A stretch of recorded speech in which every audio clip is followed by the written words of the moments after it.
Alors tout à fait Daniel, on s'apprête effectivement à vivre un Pourim historique. Vous l'avez dit, Khamenei est mort, le courage des Iraniens est en train d'être récompensé, les années de terreur arrivent à bout de souffle. Quelle joie, mais surtout quel soulagement. Soulagement pour les Iraniens évidemment, après tant d'années de misère. Soulagement pour nous aussi qui subissons les proxys terroristes du régime. Soulagement enfin pour le monde entier. Parce qu'entre la révolte de janvier et les frappes actuelles, il y a eu quelques semaines glaciales.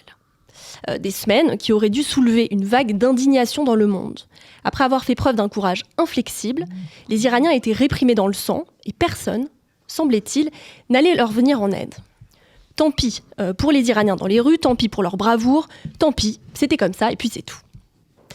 Et ça heurte tout ce en quoi on est censé aspirer, tout ce qu'on a toujours appris sur la loyauté, l'honneur, la parole donnée. Quid des récits héroïques qui ont bercé notre enfance, des grandes destinées, des personnages vaillants et pleins de ressources. Alors quoi, le bien qui s'oppose au mal, c'est un truc de roman, c'est juste de la fiction.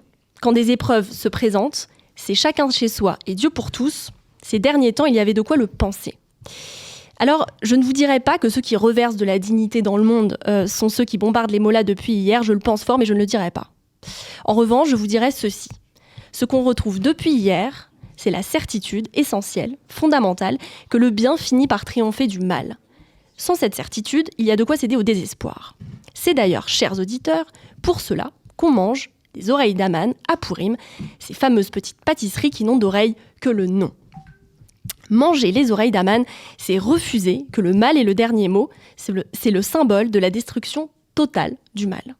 Parce que oui, en effet, les films, les romans, la Megillah, les grands récits en raison, on finit toujours par en venir à bout. Je vous souhaite une belle et paisible fête de Pourim à tous et je vous mettrai en commentaire une inratable et merveilleuse recette des oreilles d'Aman.